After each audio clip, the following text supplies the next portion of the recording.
പാലക്കാട്ടെ CPM രാഷ്ട്രീയത്തിൽ പതിറ്റാണ്ടുകളായി കേട്ടുപരിചയിച്ച പേരാണ് PK ശശിയുടേത്. എന്നാൽ ആ രാഷ്ട്രീയ അധ്യായം ഇപ്പോൾ തികച്ചും നാടകീയമായ ഒരു വഴിത്തിരിവിൽ എത്തി നിൽക്കുകയാണെന്ന് പറയേണ്ടി വരും.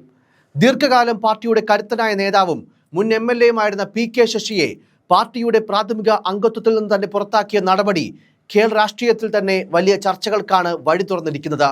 പാലക്കാട് നഗരത്തിലെ ചന്ദ്രനഗർ പാർവതി കല്യാണ മണ്ഡപത്തിൽ നടന്ന ആവേശകരമായ ഒരു വിമത കൺവെൻഷനാണ് എല്ലാത്തിനും കാരണമായത്. പാർട്ടിക്കുള്ളിലെ അസംതൃപ്തരെയും പുറത്താക്കപ്പെട്ടവരെയും ഒന്നിപ്പിച്ചുകൊണ്ട് ശശി നടത്തിയ ഈ നീക്കം പാർട്ടി നേതൃത്വത്തിന് തന്നെ വെറുമൊരു അച്ചടക്ക ലംഘനമായിട്ടല്ല, മറിച്ചൊരു പരസ്യമായ യുദ്ധപ്രഖ്യാപനമായാണ് അനുഭവപ്പെട്ടത്. ഈ കൺവെൻഷന്റെ ഉദ്ഘാടന പ്രസംഗത്തിൽ ശശി തൊടുത്തുവിട്ട ഓരോ വാക്കുകളും CPM സംസ്ഥാന ജില്ലാ നേതൃത്വങ്ങളെ ഒരേപോലെ ഞെട്ടിക്കുന്നതായിരുന്നു. പാലക്കാട് ജില്ലാ സെക്രട്ടറി EN സുരേഷ് ബാബുവിനെതിരെ അതിരൂക്ഷമായ കടന്നാക്രമണമാണ് ശശി നടത്തിയത്. ജില്ലാ സെക്രട്ടറിയുടെ കസേരയിൽ ഇരിക്കുന്നത് വെറുമൊരു രാഷ്ട്രീയക്കാരനല്ലെന്നും മറിച്ചൊരു സ്പിരിറ്റ് കച്ചവടക്കാരനാണെന്നുമാണ് ശശി തുറന്നടിച്ചത്. ഒരുപക്ഷെ ഒരു കമ്മ്യൂണിസ്റ്റ് പാർട്ടിയിലെ ഒരു നേതാവും ഒരിക്കലും കേൾക്കാൻ ആഗ്രഹിക്കാത്ത ആരോപണം കൂടിയാണിത്. പഴയകാല നേതാക്കളായ കോടിയേരി ബാലകൃഷ്ണനെ പോലെയുള്ളവർ അണികളെയും സഹപ്രവർത്തകരെയും സ്നേഹത്തോടെ ചേർത്ത് പിടിച്ചിരുന്നുവെന്നും എന്നാൽ ഇന്നത്തെ നേതൃത്വം അഴിമതിയിലും പണപ്പിരിവിലും മുങ്ങിയിരിക്കുകയാണെന്നും അദ്ദേഹം പരിതപിച്ചു. 1000-ലധികം ആളുകൾ പങ്കെടുത്ത ആ വേദിയിൽ താനൊരു വിമതനല്ലെന്നും മറിച്ച് ആത്മാഭിമാനമുള്ള ഒരു കമ്മ്യൂണിസ്റ്റുകാരനാണെന്നുമാണ് ശശി സ്വയം പ്രഖ്യാപിച്ചത്. സാഹചര്യങ്ങൾ തന്നെ കൊണ്ട് ഇങ്ങനെ ചെയ്യിക്കുകയാണെന്നും അഴിമതിക്കെതിരെ ശബ്ദമുയർത്തിയവരെ വേട്ടയാടുന്ന ഒരു സംഘമായി ജില്ലാ നേതൃത്വം മാറിയെന്നും അദ്ദേഹം ആരോപിച്ചു. എന്തായാലും ശശി വിമത കൺവെൻഷനിൽ പറഞ്ഞ ആ ശക്തമായ ആ നിശിതമായ ആരോപണങ്ങൾ, പ്രതികരണങ്ങൾ കൂടി നമുക്കൊന്ന് കേൾക്കാം.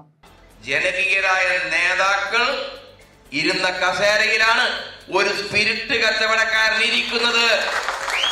അതിനെ ഞങ്ങൾ ചോദ്യം ചെയ്യണ്ടേ? ഞങ്ങൾ കാത്തിരുന്നു. ഒരു പരാതി കൊടുത്താൽ ആ പരാതിയിൽ ഒരു തീരുമാനം ഉണ്ടാകും എന്നല്ലേ പ്രതീക്ഷിക്കേണ്ടത്? അങ്ങനെയല്ലേ സ്വാഭാവികമായും ചെയ്യേണ്ടത്? നടന്നോ? എത്ര പരാതി കൊടുത്തു? ഇത് വിമതരുടെ കൂട്ടായ്മയല്ല. നിങ്ങൾ മനസ്സിലാക്കണം, ഇത് ഉശിരി പണയം വെക്കാത്ത ആത്മാഭിമാനവും അന്തസ്സും ഉയർത്തിപ്പിടിക്കുന്ന അനേകായിരങ്ങളുടെ ജീവരക്തം കൊണ്ട് നിറം പകർന്ന ഈ കൺവെൻഷനിൽ പങ്കെടുക്കുന്ന ഒരു മിടുക്കനായ ചെറുപ്പക്കാരൻ എന്നോട് പറഞ്ഞു, പൊന്നു ശശിയേട്ടാ, ജീവിതത്തിൽ ആദ്യമായി ഞാൻ കഞ്ചാവ് വലിച്ചത് DYFIയുടെ യൂത്ത് സെന്ററിൽ വെച്ചിട്ടാണ്. DYFI യൂത്ത് സെന്ററിൽ വെച്ചിട്ടാണ്. യൂത്ത് സെന്റർ പാലക്കാട് ജില്ലയിലെ DYFIയുടെ ജില്ലാ കമ്മിറ്റി ഓഫീസാ. അത് തന്നത് സെക്രട്ടറിയാണ്. അതിന്റെ കൂട്ടത്തിൽ കള്ളും തന്നു. കള്ള് തന്നയാള് പ്രസിഡന്റുമായി. എന്തൊരു യോഗ്യതയാണ് ജനാധിപത്യ യുവജന പ്രസ്ഥാനത്തിന്! തൊള്ള പറയുന്ന ഒരുത്തനുണ്ട് അവൻ. ഇതൊക്കെയാണ് ഇവരൊക്കെ കൂടി CPMന്റെ വിവിധ കമ്മിറ്റികളിൽ കയറി കഞ്ചാവ് വലിക്കാരൻ ഉയർന്ന നേതാവായി. പിന്നെ എറണാകുളത്ത് നിന്നൊരു സത്വം വന്നിട്ടുണ്ട്. ഓൻ എങ്ങനെയാന്ന് വെച്ചാൽ ഫുള്ളായിട്ട് കഞ്ചാവ് അടിക്കും. ഇങ്ങനെ നിവർന്ന് നിൽക്കില്ല, അടുത്ത് നിൽക്കുന്ന ആളുടെ മേലിൽ ചാരിട്ട് നിൽക്കുക. കാരണം എപ്പോഴാ വീഴെന്ന് പറയാൻ പറ്റില്ല. ചാരി കണ്ടില്ലേ, ഫോട്ടോ കണ്ടില്ലേ? ചാരി നിന്നിട്ടാ അവന്റെ പ്രസംഗം.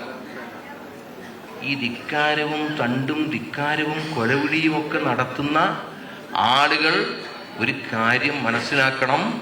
ഞങ്ങൾക്കെതിരായി പറയുമ്പോൾ ഞങ്ങളൊക്കെ ജീവിക്കുന്നത് ഞങ്ങളുടെ തടിമിടുക്കിന്റെ പവർ കൊണ്ടല്ല, ഞങ്ങളെയൊക്കെ ജീവനെ പോലെ സ്നേഹിക്കുന്ന, ഞങ്ങൾക്കൊക്കെ രക്ഷാകവചമൊരുക്കാൻ ശേഷിയുള്ള 100 കണക്കിന് പേരും സഖാക്കളുണ്ട് എന്ന് മനസ്സിലാക്കുന്നത് നിങ്ങളുടെ ആരോഗ്യത്തിന് നല്ലതാണ്. എന്നാൽ ഈ പുറത്താക്കലിനും ആരോപണങ്ങൾക്കും പിന്നിൽ വളരെ കൃത്യമായ മറ്റൊരു രാഷ്ട്രീയ കണക്കുകൂട്ടൽ കൂടി നടക്കുന്നുണ്ട് എന്നുള്ളതാണ് വസ്തുത. PK ശശി കോൺഗ്രസിലേക്ക് ചേക്കേറാനുള്ള നീക്കങ്ങൾ സജീവമായിട്ടുണ്ടെന്ന വാർത്തകൾക്കും ഇപ്പോൾ ഏറെ പ്രാധാന്യമുണ്ട്. കുറച്ചു കാലമായി CPM നേതൃത്വവുമായി ഇടഞ്ഞു നിൽക്കുന്ന ശശി തന്റെ രാഷ്ട്രീയ ഭാവി സുരക്ഷിതമാക്കാൻ UDF പാളയത്തിലേക്ക് കണ്ണറിയുന്നതായി സൂചനകളുണ്ട്.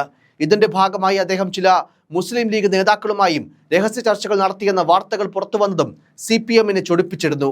പാലക്കാട് ജില്ലയിലെ പ്രത്യേകിച്ച് ഒറ്റപ്പാലം, ഷൊർണൂർ മേഖലകളിലെ തന്റെ സ്വാധീനം ഉപയോഗിച്ച് UDFന് ഗുണകരമാകുന്ന രീതിയിൽ ഒരു രാഷ്ട്രീയ നീക്കം നടത്താനാണ് ശശിയുടെ പദ്ധതിയെന്ന് രാഷ്ട്രീയ നിരീക്ഷകരും വിലയിരുത്തുന്നു. കോൺഗ്രസ് നേതൃത്വമാകട്ടെ ജില്ലയിലെ CPMനെ തകർക്കാൻ കിട്ടുന്ന ഏത് ആയുധത്തെയും സ്വാഗതം ചെയ്യുന്ന നിലപാടിലാണ്. ശശിയെ പോലൊരു നേതാവ് മുന്നണിയിലേക്ക് എത്തുന്നത് ഗുണം ചെയ്യുമോ അതോ തിരിച്ചടിയാകുമോ എന്ന കാര്യത്തിൽ കോൺഗ്രസിനുള്ളിൽ തന്നെ ചർച്ചകൾ നടക്കുന്നുണ്ടെങ്കിലും CPMനെ ദുർബലപ്പെടുത്താൻ ഇത് നല്ലൊരു അവസരമാണെന്ന് അവർ തിരിച്ചറിയുന്നുണ്ട്. പാലക്കാട് രാഷ്ട്രീയ സാഹചര്യം പരിശോധിച്ചാൽ CPMലെ ഈ പിളർപ്പ് ജില്ലയിലെ ശക്തി സമവാക്യങ്ങളെ അപ്പാടെ മാറ്റിമറിക്കാനും സാധ്യതയുണ്ട്. പാലക്കാട് നഗരസഭയിലും ചില പഞ്ചായത്തുകളിലും BJPക്കുള്ള സ്വാധീനവും കോൺഗ്രസിന്റെ ശക്തമായ സാന്നിധ്യവും നിലനിൽക്കുന്ന ഈ സാഹചര്യത്തിൽ CPMലെ ഈ ആഭ്യന്തര കലഹം ഇടതുമുന്നണിക്ക് വലിയ തലവേദന കൂടിയാവുകയാണ്. KTDC ചെയർമാൻ സ്ഥാനം ശശി നേരത്തെ തന്നെ രാജിവെച്ചിരുന്നു. തന്നെ അനുനയിപ്പിക്കാൻ വന്ന മന്ത്രിമാരെയും മുതിർന്ന നേതാക്കളെയും അവഗണിച്ചുകൊണ്ടാണ് അദ്ദേഹം വിമത കൺവെൻഷനിലേക്ക് നീങ്ങിയത്. ജില്ലയിലെ 5 ജില്ലാ കമ്മിറ്റി അംഗങ്ങൾ കൂടി വരും ദിവസങ്ങൾ തന്നോടൊപ്പം ചേരുമെന്ന ശശിയുടെ അവകാശവാദം ശരിയാണെങ്കിൽ പാലക്കാട് ജില്ലയിൽ CPM വലിയൊരു തകർച്ചയാകും നേരിടുക. കൊഴിഞ്ഞാമ്പാറയിലെ CPM വിമത നേതാവ് സതീശനെ പോലെയുള്ളവർ ശശിക്കൊപ്പം ഉറച്ചു നിൽക്കുന്നത് താഴെത്തട്ടിലുള്ള അണികളിലും വിള്ളലുണ്ടാക്കിയിട്ടുണ്ട്. എന്നാൽ കോൺഗ്രസിലേക്കുള്ള ശശിയുടെ പ്രവേശനം അത്ര എളുപ്പമാകില്ലെങ്കിലും ഒരു മാർക്സിസ്റ്റ് കൂട്ടായ്മ രൂപീകരിച്ച് UDF പിന്തുണയോടെ തിരഞ്ഞെടുപ്പിനെ നേരിടാനാണ് പ്രാഥമിക നീക്കം. ഇത് പണ്ട് MV Raghavan CPM രൂപീകരിച്ചതുപോലെയോ Gouriamma JSS രൂപീകരിച്ചതുപോലെയോ ഉള്ള ഒരു പരീക്ഷണമാകാനാണ് കൂടുതൽ സാധ്യത. പാലക്കാട് ഉപതെരഞ്ഞെടുപ്പ് അടക്കമുള്ള രാഷ്ട്രീയ സാഹചര്യങ്ങൾ മുന്നിലുള്ളപ്പോൾ ശശിയുടെ ഈ മാറ്റം നിർണായകമാണ്.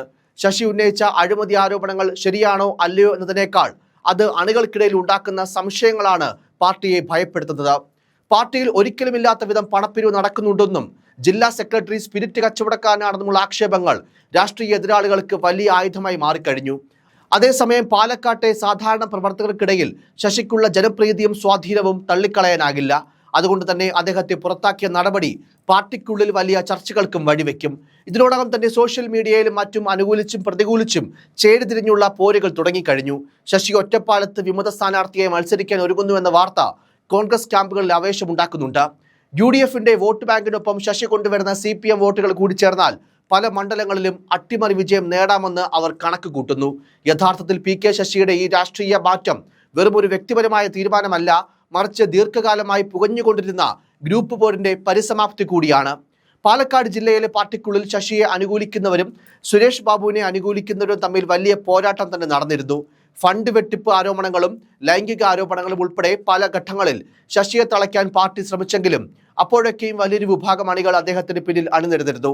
എന്നാൽ ഇപ്പോൾ പ്രാഥമിക അംഗത്വത്തിൽ നിന്ന് തന്നെ പുറത്താക്കിയതോടെ തിരിച്ചുവരവിനുള്ള എല്ലാ വാതിലുകളും അടഞ്ഞെന്ന് ശശിയും തിരിച്ചറിയുന്നുണ്ട്. അതുകൊണ്ടാണ് കോൺഗ്രസ് നേതൃത്വവുമായി അദ്ദേഹം കൂടുതൽ അടുക്കുന്നതും.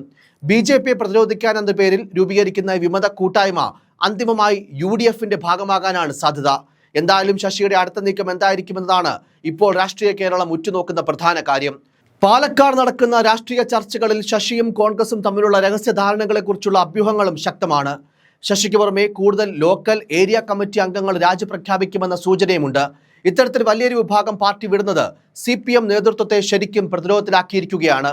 തങ്ങളെ അനുനയിപ്പിക്കാൻ ശ്രമിക്കുന്ന നേതാക്കളോട് ജില്ലാ നേതൃത്വത്തിൽ മാറ്റം വരുത്താതെ ഒത്തുതീർപ്പിനില്ലെന്ന കർക്കശ നിലപാടിലാണ് വിമതർ. പക്ഷേ ഒരു നേതാവിനെ പുറത്താക്കിയ ശേഷം പാർട്ടിക്ക് പിന്നോട്ട് പോകാൻ കഴിയില്ലെന്നത് കൊണ്ട് തന്നെ പാലക്കാട്ടെ കമ്മ്യൂണിസ്റ്റ് രാഷ്ട്രീയത്തിൽ വലിയൊരു പിളർപ്പ് ഒഴിവാക്കാനാകില്ല. എന്നാൽ കോൺഗ്രസ് ക്യാമ്പുകളിൽ ഇതിനോടകം തന്നെ ശശിയെ സ്വാഗതം ചെയ്യണോ വേണ്ടയോ എന്നതിനെക്കുറിച്ച് തർക്കങ്ങളുമുണ്ട്. എങ്കിലും CPMന്റെ കോട്ടകൾ തകർക്കാൻ ശശിയുടെ വരവ് ഉപകരിക്കുമെന്ന ചിന്താഗതിക്കാണ് മേൽക്കൈ. ഷൊർണൂർ, ഒറ്റപ്പാലം ഭാഗങ്ങളിൽ ശശിക്കുള്ള വ്യക്തിപരമായ വോട്ടുകൾ കോൺഗ്രസിന് വിജയമുറപ്പിക്കാനും സഹായിക്കും. മറുവശത്ത് പാർട്ടി വിരുദ്ധ പ്രവർത്തനം നടത്തിയ ഒരാളെ കോൺഗ്രസ് സ്വീകരിക്കുന്നത് പ്രവർത്തകർക്കിടയിലും തെറ്റായ സന്ദേശം നൽകുമെന്ന ഭയവും ഒരു വിഭാഗത്തിനുണ്ട്. എന്നിരുന്നാലും വരും മാസങ്ങളിൽ പാലക്കാട്ടെ രാഷ്ട്രീയ രംഗം കൂടുതൽ ചൂടുപിടിക്കുമെന്ന് ഉറപ്പാണ്. പണ്ട് രാഘവനും ഗൗരിയമ്മയും പാർട്ടി വിട്ടപ്പോൾ ഉണ്ടായതിന് സമാനമായ ഒരു ഓളം പാലക്കാട് സൃഷ്ടിക്കാൻ ശശിക്ക് കഴിയുമോ എന്നതാണ് ചോദ്യം.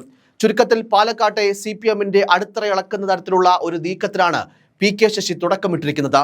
ഇത് കേവലം ഒരാളുടെ പുറത്താക്കലല്ല, മറിച്ച് ജില്ലയിലെ കമ്മ്യൂണിസ്റ്റ് പ്രസ്ഥാനത്തിന്റെ ഭാവി തന്നെ നിശ്ചയിക്കുന്ന ഒരു വഴിത്തിരിവ് കൂടിയാണ്.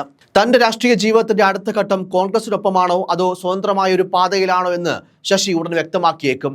എന്തായാലും വരും ദിവസങ്ങളിൽ പാലക്കാട് വലിയ രാഷ്ട്രീയ നാടകങ്ങൾക്കാകും സാക്ഷ്യം വഹിക്കാൻ പോകുന്നത്. News desk, focus news TV.